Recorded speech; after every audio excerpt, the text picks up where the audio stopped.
This deck I picked up a long time ago. It's called the Tarot Del Fuego. When I was going through a phase of collecting decks of Latin heritage, Spanish heritage, and I always thought this would be very interesting. So I just, I've used it a couple times here, but I want to just separate it out. So the way we're going to go through this deck review for this deck right here is we're going to go through the majors first, and then I'm going to compare each of the minors side by side so you can get a feel and a vibe for the entire deck. All right. Now, typical box, nothing special about it. I got it from, I don't even remember where I got it from. I cannot even recall the place I bought it, but the company is called Fournier, and they have really beautiful decks that are different than what you traditionally find. For example, there's one deck I might do a review on. It's called this one here, the El Gran Tarot Esoterico, but I'm waiting because this deck has such rich symbolism that I don't want to just, go through the cards and say, hey, this is the Fool, this is that. I want to give you a little more insight into it because the cards are beautiful. I mean, this artwork is simplistic in a sense, but it's so rich because you have Hebrew, you have numerology, that there is the 100, which is the representation of that Hebrew letter right there. You have the card name, you have the Roman numerals there as well, which also has meanings because they build on each other. 10 energy, 5 energy, and the 4 ones, they always add 1 to 1 to 1, right? They don't subtract, they add. And then you also have, and if you can see really close in this card, you have the astrology symbol. So until I can really do a little bit research and unpack these a bit, I'm going to hold off. But this is a deck that I am planning on doing a review. And if you'd like me to, let me know. And if you wouldn't, then I'm not going to waste my time. But I like the deck regardless. So anyway, it's that one. But for today, we're going to review Tarot Del Fuego. Okay. So let me bring the camera down and we'll start off on the majors. But real quickly, the card quality is not bad. I like it because it has a coating, so I don't think it's going to split or fall apart. Where I just did a deck review on the Elemental North Tarot, and the cards they feel okay, but I'm just worried about the edges splitting or fraying. So I had a deck that happened on me, where my nail caught it and just split it right in the middle, and I feel like that card quality might be the same, but this card quality seems much better and aligns more to my traditional deck here. Now the cards are smaller, as you can see, much smaller than a typical tarot deck. But I like that because when you're trying to do a spread in a small space, it gives you a lot of room. I don't know if the cards should be read reversed because the backs aren't reversed. So it's up to you. You can decide whether you want to or not. But as you can see, you reverse it, you're going to know when you're shuffling. So my suggestion on this deck, read it upright only. These are 2 filler cards, and they're important because they protect your deck. So one goes on top, one goes on the bottom, and keeps you in good shape for a long time. Now the guidebook. It's all their decks they make is a type of a guidebook. It's very basic and doesn't have any deep meaning. So you got to figure out online or know what the symbols mean or know what the numbers mean, know what the idea of the artist behind it was so you can interpret it better. But with that being said, I'm going up really close here. As you can see that they do give you basic meanings. So that's pretty cool, right? So you can get a gist of what it's supposed to mean. Now, they do show reversed here, but again, because the cards on the backing aren't reversed, I probably wouldn't read it reversed. But that's up to you, right? Every tarot reader does it themselves, however they see fit that works for them. Any spreads? I think in here is a Celtic cross. Yeah, right there. So that's pretty standard. I'm seeing with the Spanish decks is they use the Celtic cross because it's a good standard. It's a good way to actually read cards. If you like a tutorial on that, I could add one of those as well in another video. Okay, so put this aside. Let's go ahead and get into this. So I'm going to drop the camera down, stack these cards here for now, and when we go to the minors, we will go through them one by one. Give me a second, and we will get started. All right, we'll kick it off here with the Fool. So as you can see, it does not follow your traditional way to read the card. It does not follow Rider-Waite at all. Now, there's some similarities, yes, but there's no cliff. There's a volcano ready to erupt. So the Fool just kind of gallivanting along, doesn't care about anything, and let the universe guide them because they have trust. They don't really care. A lot of fire energy I'm seeing. The sun's out, the moon's out as well. And it looks like a lot of shooting stars. And also notice here the all-seeing eye on the bag too. That's his experiences that go with him over time. And that's the same too on the Rider-Waite. His friend, the companion, has an hourglass about time. lessons learned, loyalty built. Also the tattoos that have meanings and the symbolism there. You also notice how he has the money bags around his waist. So it's just a different vibe entirely than your standard Rider-Waite. The Magician, High Priestess, or they call it the Priestess in this deck. And notice how she's doesn't have anything behind her that's hidden. Everything's seen, but what's behind her is the universe. It's the unknown, right? It's just space, which is kind of cool. And then she has the plants growing upside down from the ceiling. There's a book of wisdom in her hand. She's pointing to some text. The eyes are everywhere. The moon all over her jacket, her shawl, whatever it might be. And you have the earth down here at her feet. Wise, almost like a goddess in a sense. The Empress, the bee on her face. I think she's pregnant, but that makes sense because Empress is about fertility, about nature, growth, creativity. Venus card, I believe. So love, compassion, things like that. The Emperor. The ram head on him. It's just a wild way. And look at his tattoos. You see here? Right there? The tattoo right there? It's a letter, a messages, sword. So messages come from him. Sword, he fights for truth. A lot of passion, a lot of fire, very quick to move. Purple, royalty, so you know his position.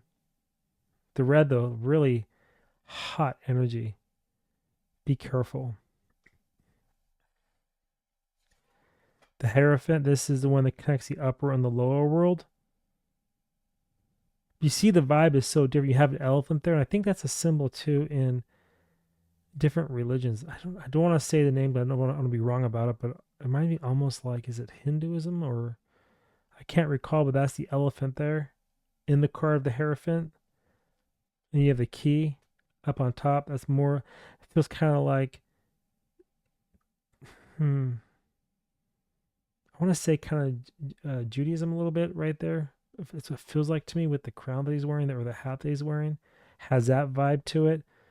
Not so much like a pope, but maybe that too. I don't know. It's just a very, you can feel the spiritual connection in this card. And then you have the city down below. So he's the one that connects it. You have the lovers.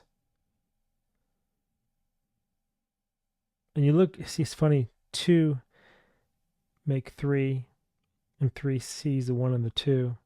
The unity between. And then up here you have, it's not like an angel, but it's like another face up here. And you have a house down here with the sun rising in her skirt. And him is very fire. So it's active and passive energy. She's given him a drink, tattoo on his neck as well again. And 2 faces, duality, the tree. I mean, these cards are so rich with symbolism. I read with it a couple times, but they're pretty intense. I mean, a lot of times I read with this deck, I do it more just from a numerology perspective versus the actual Rider-Waite or meanings like that because it's so different, right? You have look at the arrow, like Cupid shooting down the arrow into the man. It doesn't have to be a man, but you know what I'm saying. Roses, yellow, vitality, pink, human, flesh. 7, the chariot, tiger and fox, right? Tiger and fox right there. These 4 eyes are really interesting to me. The way they have the eyes are everywhere. Always looking, always watching. This is a victory card also. It's a chariot. It's like let the divine or the universe guide you to move you forward. Let go of the reins, let go of the control, and things will happen. You'll be very well off, very victorious in all your endeavors. But see, remember I talked about numerology in the last card review, deck review?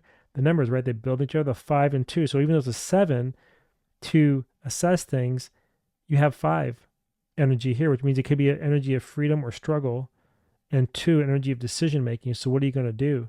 Because if you don't step back and observe, then this whole thing can just turn upside down on you. If you step back and observe, then you'll make the right decision to have the freedom that you want to bring you that seven energy of just peace, relaxation, get away, shut down, and able to reflect. It's not the hermit, it's different, but I tell people like the seventh day of rest type of a thing. Okay. And not talking religion either. I'm just the idea, if you know what that means. Then we have justice, which is the eight. Again, notice how the numbers, right? 5 and 3. Justice will make ill events proper through communication that allows you to move on forward. That's justice. It's also karmic, right? So what comes around goes around. What you've done will return. 9, the hermit. I'm gonna even see the hermit in this card. Like I said, I only rubbed the deck a couple times. I haven't really rubbed it a lot, but now that we're going to review, it's so rich. I mean, look at here, right? Hermit. What's a hermit about? It's about inner reflection, mentorship, and so forth. But what do you see here? A lighthouse. What does lighthouse do? It guides the ships at night. It guides the ship into shore. It warns them. So you have that. You have a castle here. Also, stability. You have a house, a hut. You also have a skull. I mean, it's just so rich. And I think that's a snake right there. And then you have, is this a lightning storm? So the hermit has all these things. And see, he's holding the lighthouse because he's the one. He's the one to guide you, to lead you through the darkness, or you need to go within and really assess things to make sure that you can go forward. You need to really observe and reflect on life. Be the hermit. You go in and get away from everybody else and go into your own. Read a book. Step away from the monotony of the world. I think he's also holding another snake in his hand. So there's a snake down here, and there's another one that's twisting up here through his hand, right there. Wild. 10, the Wheel of Fortune.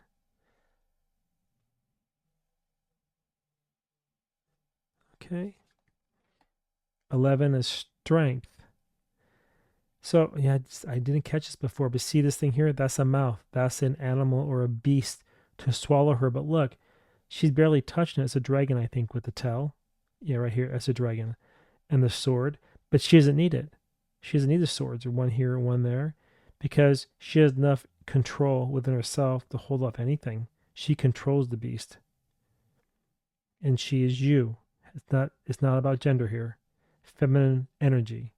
Very powerful, very strong. Therefore, it's strength. I always tell people that women are so much stronger than men. And why I say that is because childbirth, the pain it takes to bear a child, I don't think a guy could take it.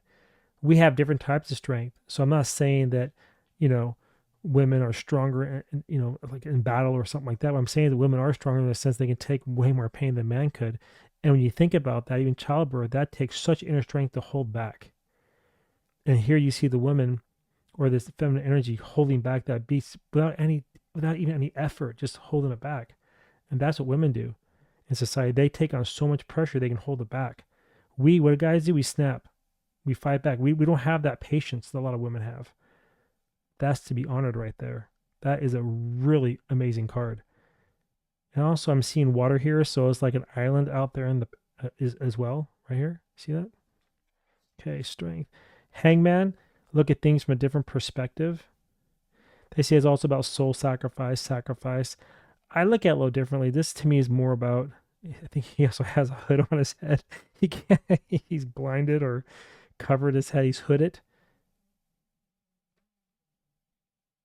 But it's just a really, what do you think? Are you enjoying this deck? Drop me a comment. I'd love to hear it. But you have a 12, right? So you have a cycle of decisions. You have to look at things totally differently. You're hanging like a bat. See the bat right there? It's really great. Really great card. Death, 13. That's a change, a hard change. You have to be willing to accept it. Huh, okay. Temperance is all around balance.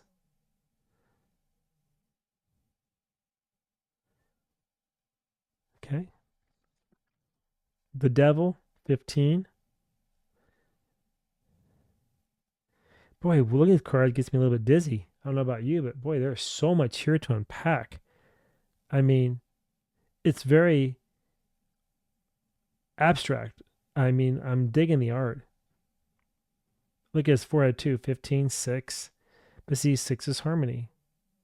I find that very fascinating. So from the 5 to the 10, sorry, the 10 to the 5, a 10 is a cycle of 5. If you hold on to your diction, then that 5 continues on. If you can break it, you get the 6. You have harmony. And what's the 6? It's the Lover's card, right? It comes back down. And then when you go to the 6 and the minor cards, it's all around what? The 6s are all about freedom in a sense, right? You have harmony, you have victory, and so forth. Think about the 6 of Wands or the 6 of Cups or the 6 of Pentacles, right? Think about the vibe you get with those cards. They come after the 5. They come after the 5, the struggles. So in tarot too, when you read with your cards, every number builds on the next. Same here. And even to go further, right? The 10 and the 5 is the Hierophant. The 10 is the Wheel of Fortune. So again, it's a karmic circle of addiction. The Hierophant, the 5 says, I need to break free and to go above, not below. So what my mind believes is what's going to manifest into reality. So if you keep yourself in the lower plane, that 5, the devil traps you. If you break free, 6, you have the heart, you have the lover, you have the unity. You break free from this bondage. Okay, the Tower is a 16. Skeleton right there. That's interesting too. You know, he just fell and died or something, or is that he's in a coffin in a grave? Yeah, I think he's in a grave under the towers. The tower is built on a grave. Is that what I'm seeing right here? See that right there? And there's a horse running or something. Volcanoes are going off. Tiger's claws. The tower just breaking. You have divine sparks all through here. I don't see the yods, but I see lightning kicking off everywhere. And also count, like, when you read with cards like this, because they're so different, look for patterns like here, 3. The communication got severed. The creativity got broke, came crashing down. You have to let it go. So have something new to say or have something new to create. If you hold on, it's going to be a horrible, quick collapse if it's reversed. But since it's upright, let the collapse happen. It'll be a quick change. Die to yourself, deal with it, rise from the ashes, and move forward. That's how I read this card. The Star, balance, hope, waterfalls, peaceful. This is a very peaceful card. The universe right here, down here, sun, planetary. I think it's a mermaid. Okay. 18, the moon. That's a wild moon card. And it really is. Because you have, usually it's the dog and the wolf represent the domesticated man and the undomesticated man, the wild man. But here they're connected. See that? It's one, but with 2 heads. And then here is it's a face in the moon, a person looking down. So I don't get that fear vibe of moving forward. I don't get that well, I guess I get a little bit of vibe of being a little bit kind of crazy a little bit, kind of lost my mind, a little bit all over the place. Like I said, this deck is you're not going to read it like you traditionally would the Rider-Waite. You're going to read this from pure intuition, reading the guidebook a little bit, and just pick up on the symbols like I am. Like, what do you see here too? Okay, so let's say the moon's about fear. You have black subconscious, it's the unknown. Red's in there too. You have that fire within the black that will light it up. If you light it, you can lose a fear. You can walk through and have the light. You have to walk through this area, go past these dogs that's blocking your path. So don't fear it. Just move forward with it. Fish can also mean prosperity and wealth. You have the crab. I think it's a crab. Cancer, right? What's that? Love, emotions coming up through the water. Okay. Anything else here? We also can use numerology too. So like I was saying, right? 18, 10 cycles, 5, fear, 3. What you believe is what you create. See what I'm saying? But if you don't fear, then what you believe, you create harmony within yourself. You create the ability to move forward. The 8, you can now 8 and move forward, move through them without being scared. And then if you can do that, 10, 15, 16, 17, 18 is what? It's a 9. Then you have abundance. You mastered your emotions. You mastered your fear. You mastered your anxiety. Now you're ready to move forward without anything blocking you. See, so that's a way you can read cards is by using numerology and just digging in. So if you don't know the cards, that's okay. And remember too, the major cards is all around your soul. They're spiritual. They're connecting you to some higher purpose. These are big, massive events in your life when you see these cards pop up. The sun is like an explosion, something new, something fresh. That's what I'm feeling this card here. Like the sun just goes bam, and you got the hand right there too. I think that is a Hindu symbol. I don't know what it means per se. I have to look that up. I want to say namaste, but I'm thinking yoga, but that is another symbol, so it has some deep meaning there. You have the feathers on it as well with the lightning bolts on top. The two suns right there and there. And then the powerful sun in the middle. And then we have next is judgment. The raccoons and the rabbit, the bell, the doves. That's a blindfolded dove. Think about that. 1, 2, 3 doves, 1 rabbit, 2 raccoons, and then a judgment bell. 21 is the world, and that wraps up the major arcana. And this is almost like, I'm not too sure how to read this card.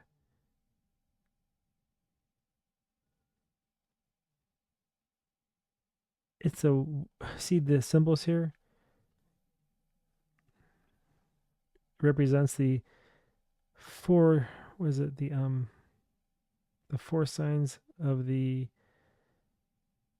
zodiac, but I'm not too sure how it references it to these animals. I don't see the eagle. I don't see anything that reminds me of man or anything like that, or the angel or so forth. So I'm not too sure how these tie in, but you still have that wreath. You have the 8 in a sense that basically infinity encompasses this wreath, the laurel wreath. You have the wands in the hands right there. The tattoos on the body. See another sword. I'm seeing a lot of swords in almost all these cards of people. So it must have some deeper meaning.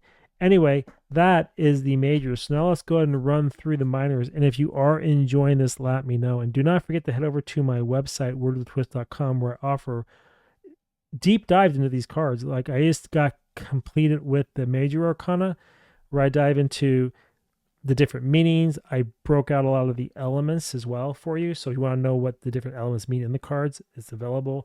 I have shadow prompts. I have journaling prompts that go with it.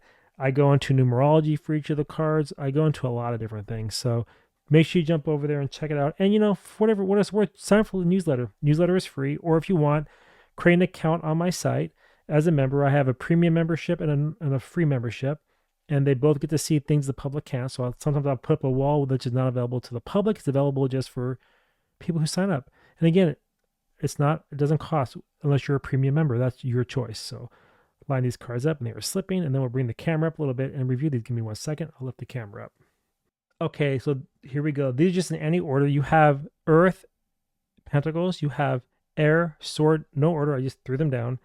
Cups, Water, Emotions, and Wands, Fire, Passion. And what's interesting in this card I picked up on, I don't know if this is a brush knot, but it's Milk, which is life, right? That's a card where it's showing nourishment, right? Growth, emotional well-being, new possibilities in the emotional realm. You're feeding on something to help you grow and be stronger and move forward to get through things. Nurturing type of an energy I'm feeling on this card right here. That's kind of like the Rider-Waite a little bit, so you can kind of get the vibe. The wands is all around fire, passion, things that you love to do, and you see here it's blue, also a little bit emotional, right? So that's a different way of looking at the card.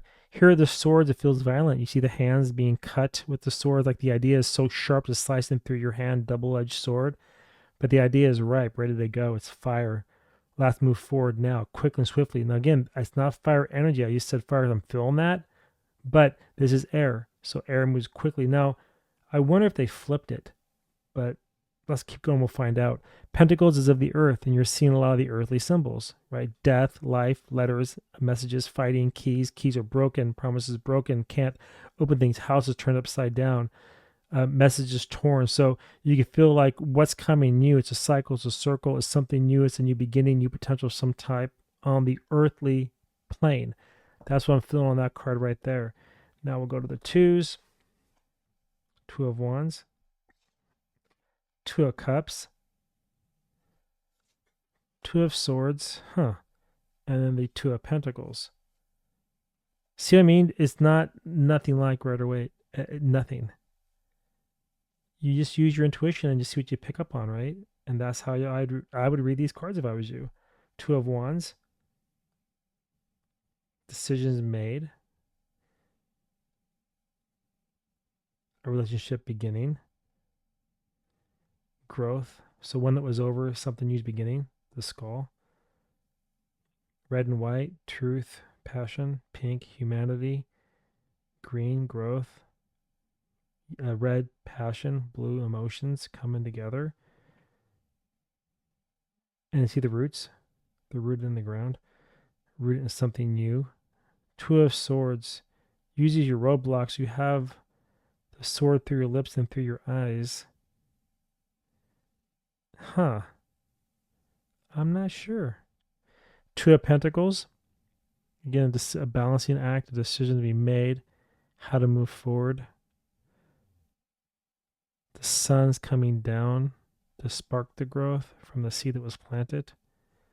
Maybe something like that. Maybe. Okay, the threes.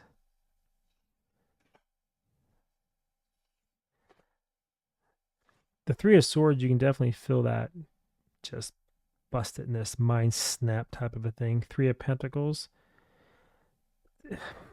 This is usually around working together, but you see here you got a different vibe. It like cut the head off somebody. See there, just cut the head off the money. Like I said, just use what you hit on. That's how you're gonna read this deck. Three of Cups. You can definitely feel harmony there, right? A little bit of happiness, a little bit of a party. The three stacked with the rose on the top, butterflies. It's just a very happy card. Snell, which means that it's growth, but it's not fast moving growth. It's slower, but it's very happy, happy emotions, happy celebration. And it's a long celebration. It's not something that's over quick. You get to really enjoy that time because the snow right there. The Three of Wands. This is usually expansion, but I don't get that vibe in this card. The Four, okay. Stability, fours are stability. So think about that when we look at these cards, the fours.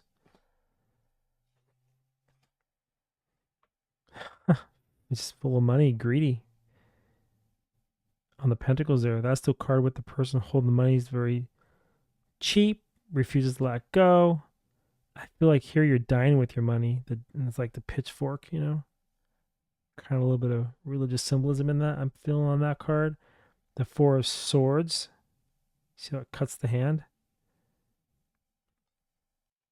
Because normally this card is around resting, right? You have the knight laying on a table with the three swords pointing down, but in this card it's different. You have the sword cutting the thumb off, and he's bleeding out, and cutting the fingers out. So it's like, what? What is this card trying to tell us? Because I'm not getting the taking a break or mind at rest type of vibe. I'm getting something where like you were just destroyed. Now it's time to stop. Stop before it just takes you completely out. You already lost your hand. Now what are you going to do? Lose the other one too? Then you got nothing. Interesting card.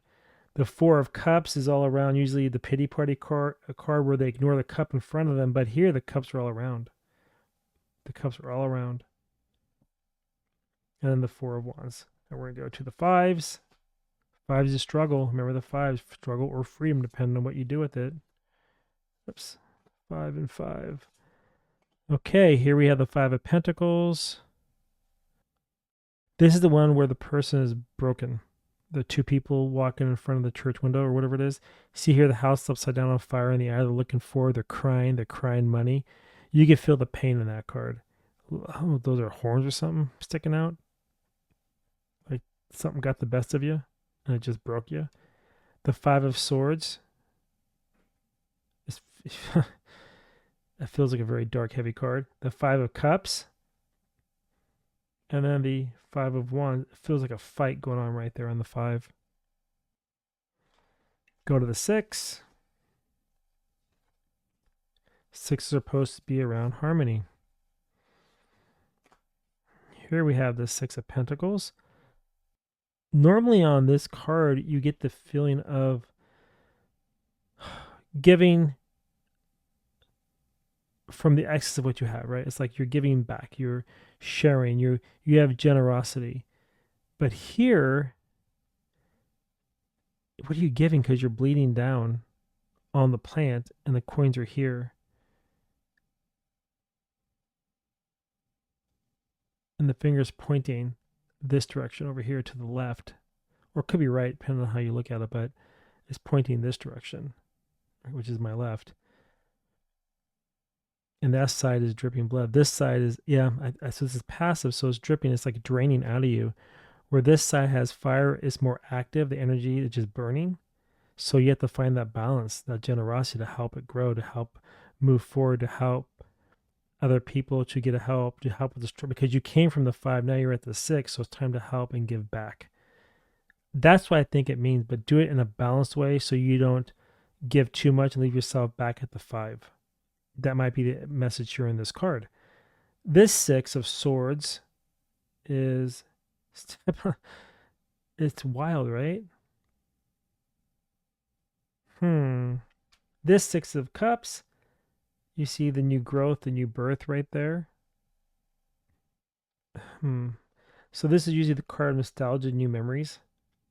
Sorry, not just upside right. So it's nostalgia. You're thinking about old memories, taken back to childhood or something like this. And maybe that's it because you have an egg, a broken egg, and then the baby comes out, the chick comes out. So it's kind of like you're thinking about the past,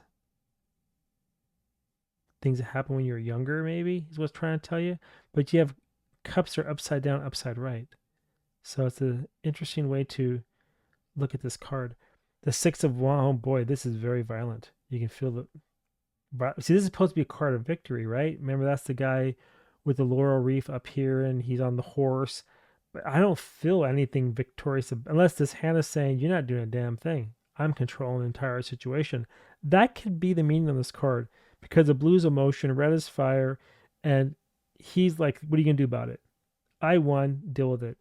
And the eyes, 1, 2, 3, 4, 5, 6, 7. So it's not that. So that could be the vibe. I don't know. Okay, next card is 7. 7 of Wands, 7 of Cups, 7 of Swords, and then the 7 of Pentacles. His wings broke off. Boy, these cards are so different. The 7 of Swords, the lion's blindfolded, and it's all coming at him really hard and fast.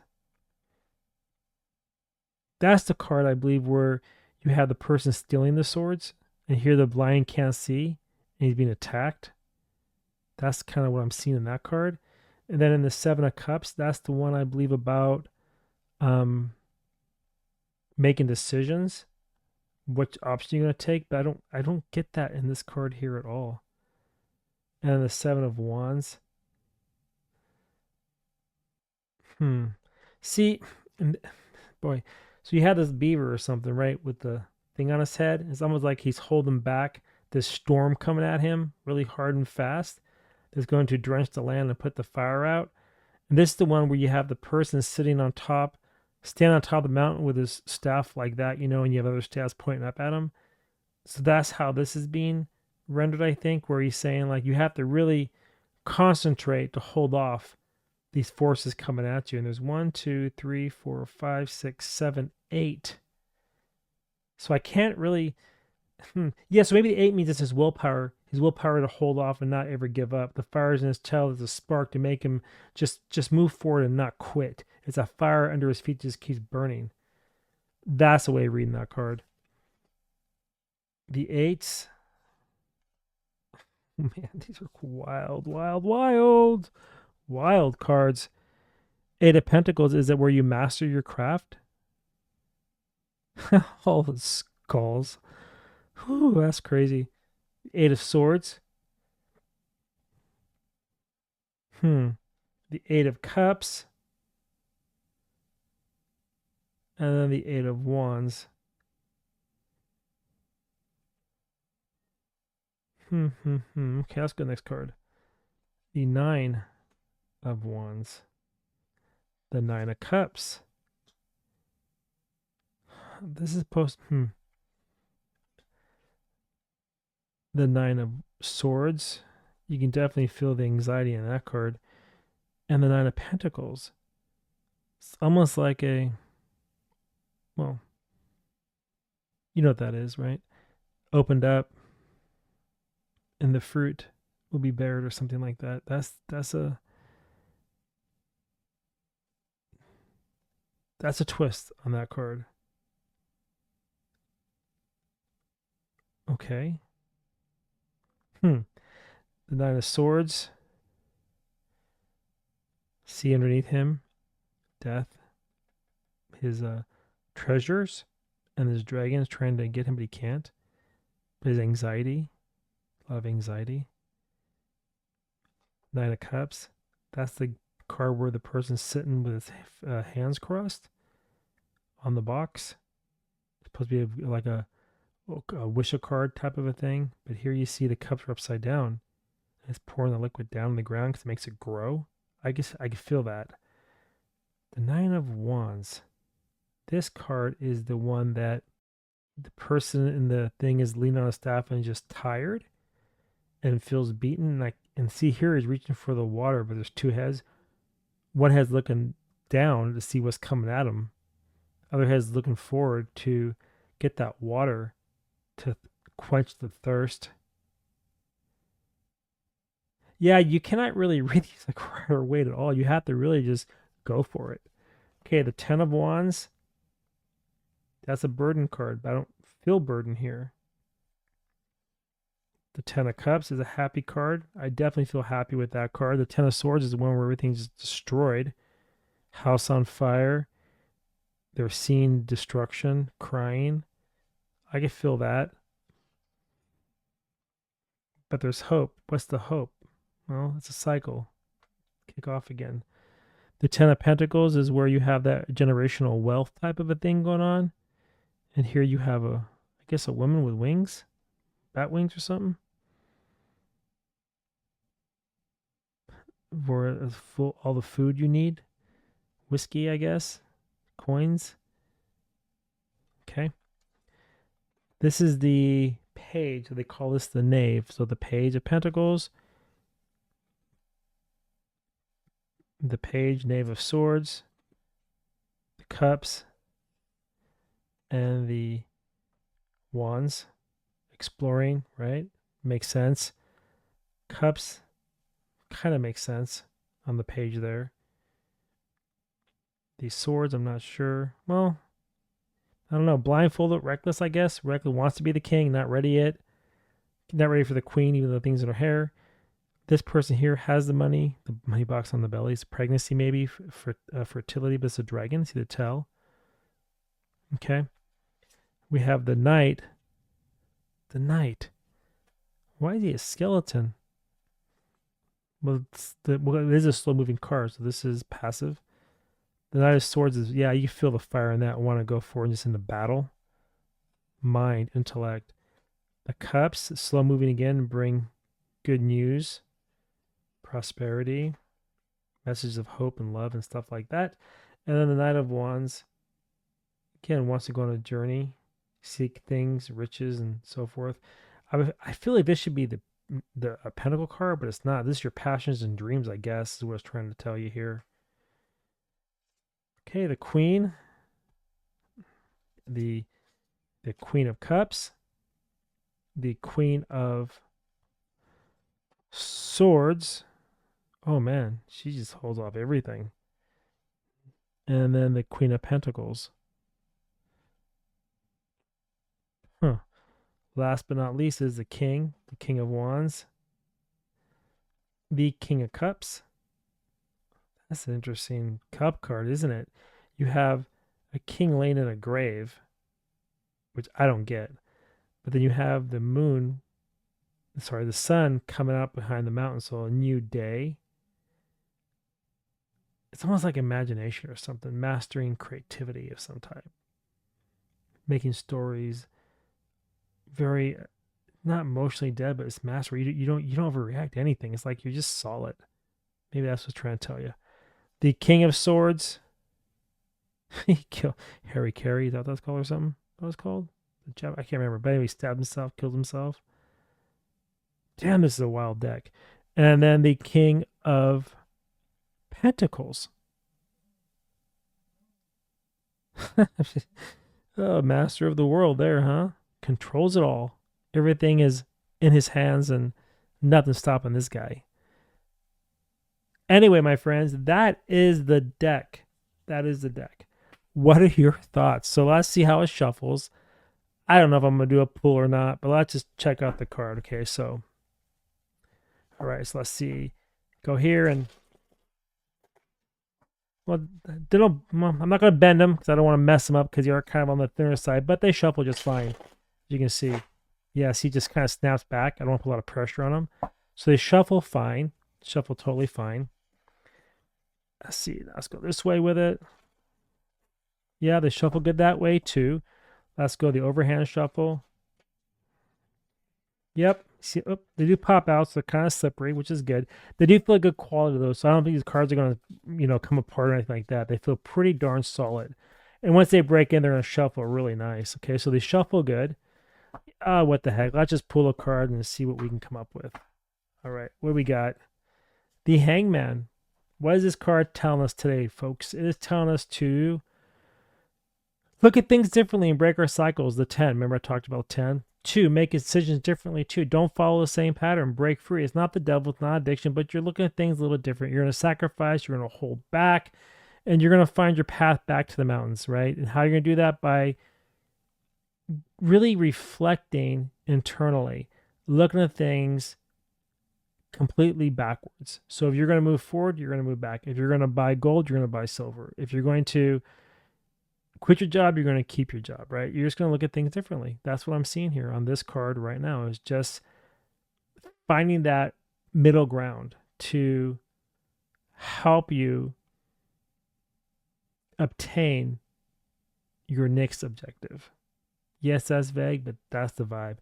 Anyway, that's the reading for one card. That's a deck review, and I want you to give me your thoughts and opinions. What do you feel about this deck? Did you like it? Do you think it's cool? Did you enjoy it? Would you buy it? I'd recommend it. I mean, I think it's a fun deck. I think you can really work with it. I think it's more of a shadow prompt type of a thing. I don't know if I would use it every day, but it definitely has a nice twist to it. It's completely different, and I think that you would actually enjoy it. So with that being said, until next time, I want to see all of you in my next reviews and readings. All right. Bye, everyone.